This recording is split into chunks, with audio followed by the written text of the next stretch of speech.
Good morning, class. Happy Sunday. Today I will be teaching you out of our new fall quarter book. And we are talking about God provides water from a rock. This comes from Exodus chapter 17, verses 1 through 7. Once again, we're dealing with the Israelites. We know how the Israelites were. They were not very grateful for what was done for them throughout their journey. And their journey actually lasted as long as it did because of how ungrateful they actually were and how many times they complained.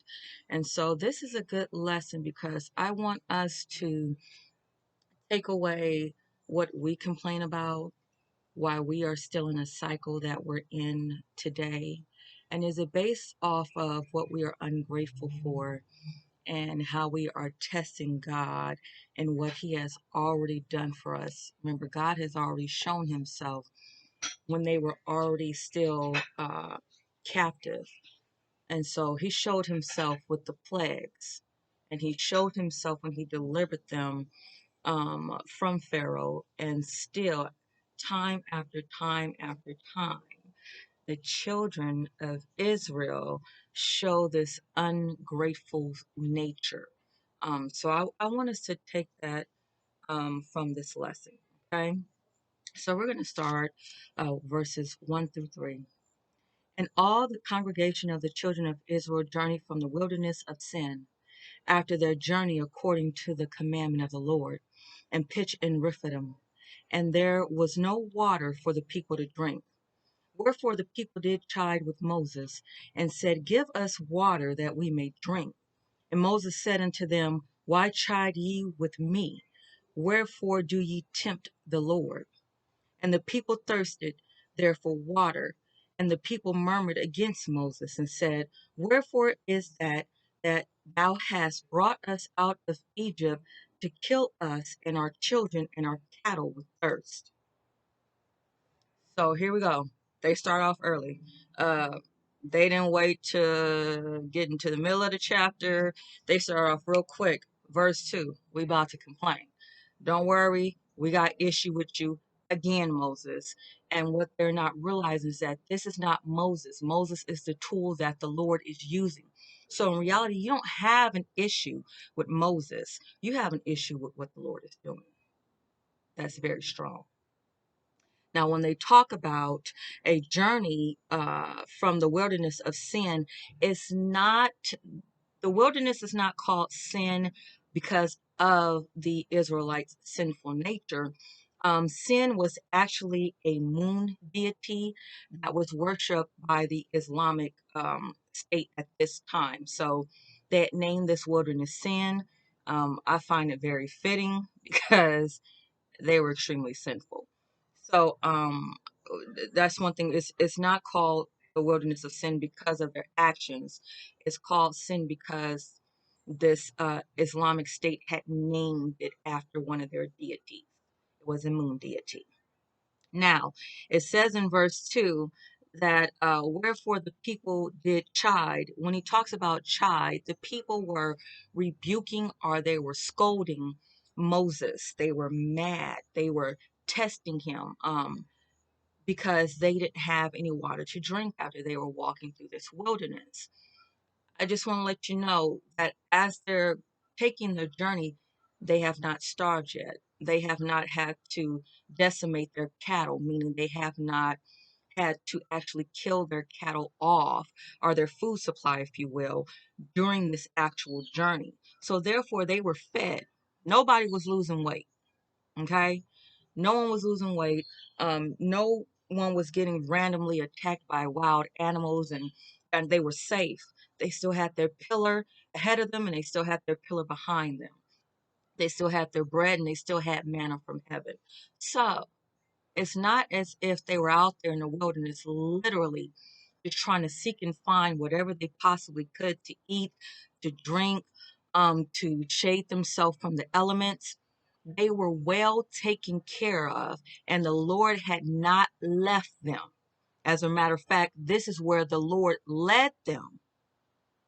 They knew that the Lord was leading them. Like I said, they still had their two pillars, one in front and one behind. So it's not as if they didn't know that the Lord was there, but still they showed ungratefulness and they chid or they scolded Moses because of the lack of water. It was a lack of water that they didn't see. It wasn't that there was no water, as we'll get to, but it's a lack of water that they didn't see. And that's something that we want to take. How do we react when we don't see the blessing, but it's right before us? Something I want you guys to think about. So, another thing is, and I want us to take on, and this came from the expository, and I want to read this part. It says, do we learn from the tests we face, or do we continue to focus on the problem rather than the one who can solve the problem? Who is the one who can solve the problem? We put too much faith in man, and we're not putting our faith in the Lord. They were mad at Moses, but Moses was just a tool that the Lord was using. They were not taking their problems or their concerns to the Lord. Do we walk by faith in the Lord or never look beyond what we see with our eyes? It's time to take off the worldly goggles we have. And like I told you guys before, it's time to put on your spiritual goggles. Because as long as you have the flesh over you, you can't see that blessing that's before you, so you're going to complain. But when you put on your spiritual goggles, you now see the destination that God has for you, and you know that you have to take a journey to get to it. But when you have those spiritual goggles on, you're not complaining because you see what you're going to obtain afar off. We're not seeing what's before us. We're not seeing what's beyond. We're just looking at the right now and we're complaining. And that's what the Israelites were doing. All right, moving on to verses 4 and 5. And Moses cried unto the Lord, saying, what shall I do unto this people? They be almost ready to stone me. Moses knew who to go to. Okay, he wasn't looking around going, all right, where else can I lead them? I think I know the territory. I think I know the terrain. I think it's a river over there. Let me just go ahead and bring them over there. No. Number one, he knew who called him. I want us to be very sure who calls us. If the Lord has called you to do something, you already know in times of dire restraint, in times of unknown, in times of question, you should already know who to go to. Do not go to your friends. Do not go to Facebook. Don't go to Instagram. I don't want to see a snap out there somewhere. I don't want to see none of that. If the Lord has called you, therefore he has prepared you. He prepared Moses. So Moses automatically knew who to go to. He knew that the issue was not with him. We have to stop taking things so personally. If God called us and people have an issue with what we're doing or how we're doing it, it's okay, because they don't know what the Lord has predestined for you. So it's okay if they have an issue with you, but you have to know who to go to for help. Okay? Verse 5. And the Lord said unto Moses, go on before the people and take with thee of the elders of Israel, and thy rod, wherewith thou smotest the river, take in thy hand and go. So God gave him direction again. He gives Moses a lot of directions. The same thing when there were the plagues. When he would go to Pharaoh, God would speak, or he would talk to God. God would speak back with him, and God would give him direction. And one thing I want us to take out of what Moses did, whenever he got direction from God, he never questioned it. He just did it. Never, ever, ever hesitate when God speaks clearly. And God speaks clearly to you guys. I know he does. I know that you guys have a prayer life. We all need to do better in our prayer life to actually hear God. And as Pastor had spoken one of his messages, we need to remove those distractions so we can hear the voice of the Lord. So whenever God was speaking to Moses, they had a consistent relationship. We need to look at their relationship. It's very important. There was a consistent line, open line of communication. And whenever God told Moses to move, he didn't hesitate. He moved. He moved. And because of his obedience, God blessed him greatly. That's where we want to be. We want to move. I don't care what people say. I don't care what TV show I'm watching. I don't care who I'm on the phone with. I don't care what event I said I had to go to. God told me to move. So I'm going to move. It's one thing we need to take away. And so he took these elders, and the reason why the Lord told him to take elders was it was going to be a witness. He needs a witness instead of it just being hearsay, if you will, that um, God brought forth water, or Moses brought forth water, as you will, because like I said, they were really blaming Moses at this time and not the Lord. Indirectly, they were tempting the Lord, but like I said, we'll get there. Verse 6 says, Behold, I will stand before thee upon the rock of Horeb, and thou shalt smite the rock, and there shall come water out of it, that the people may drink. And Moses did so in the sight of the elders of Israel. Now, God, although they were complaining, and if it were me, and these were my children, remember, we are God's children. I wouldn't have gave Jeffrey nothing. They're complaining. You get nothing. That's not what the Lord did. He was still merciful. He still taught them a lesson. Remember, they roamed for 40 years. Don't let's not get that confused. But within that lesson, he still provided for them. I would not be that merciful. Not only would I not provide to teach you this lesson, but I'm going to take what I already have provided for you and let you think about how you complain. Now, that's just me. That's the flesh coming out. I got to teach Jeffrey a lesson. I'm not no punk. That's what I would do. That's not what the Lord did. Although they tempted God, and I mean they tempted more than one time. That's why they roamed for 40 years. More than one time. He still provided. I want you to look at what that mercy is. And does God do that for us today? I can answer 100% he does that today. We complain like nobody's business, and God still provides. Our issue is he does not provide in the manner in which we believe we deserve, nor in the time frame. Let's think about that. The children are the Israelites, if you will.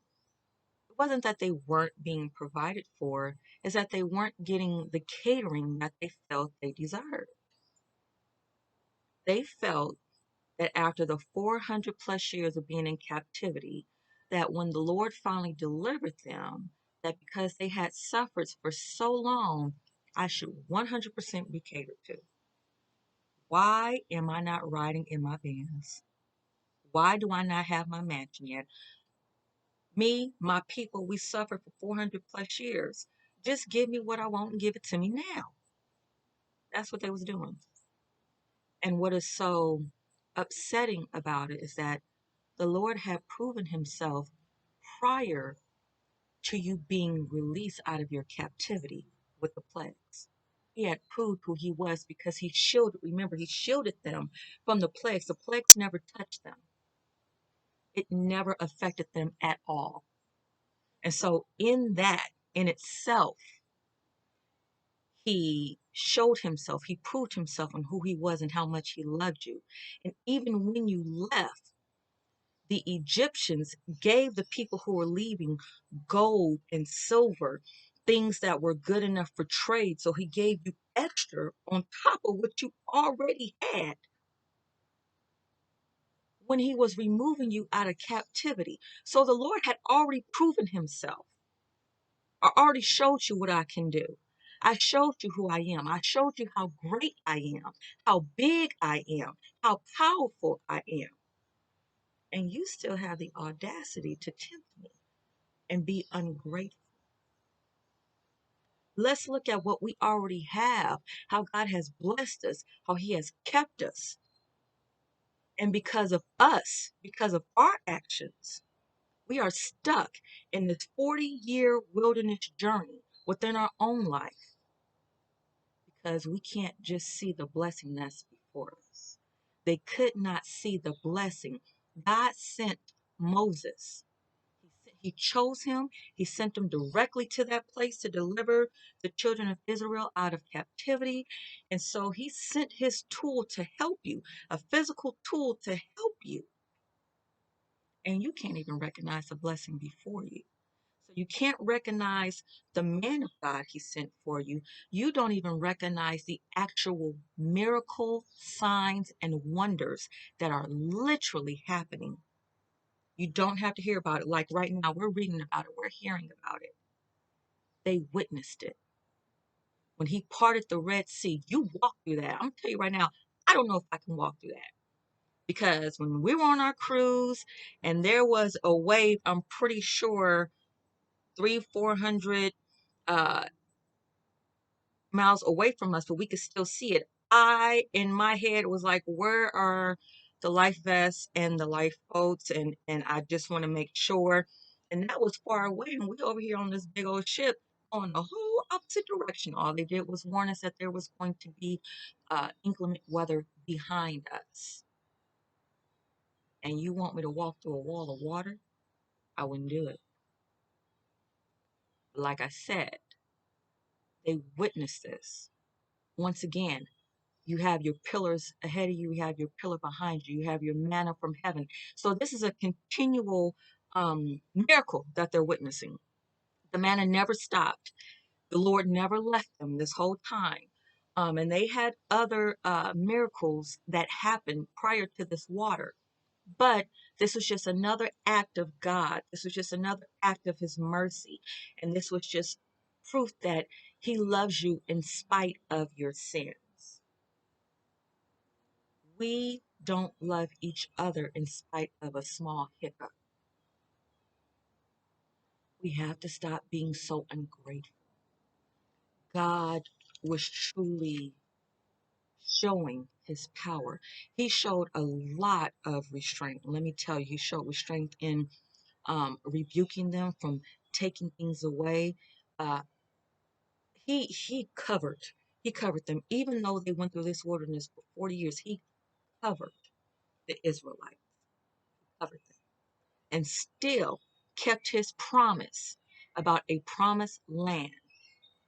He kept His promise, regardless of the murmuring and the chatting that they did against Him. He kept His promise. Last verse, verse 7. And he called the name of the place Massah and Meribah, because the chatting of the children of Israel, and because they tempted the Lord, saying, Is the Lord among us or not? The Israelites had two famous lines, let me tell you. They always said, Is the Lord with us or not? That was one of their famous lines. And then another famous line was telling Moses, did you bring us out of Egypt to kill us? Famous. Those were their main lines. It never failed. Every time something happened, I don't know if it was a go-to. I don't know if it was on a scribe. I don't know if they had an agreement. Hey, this is what we're going to say every time that we're angry.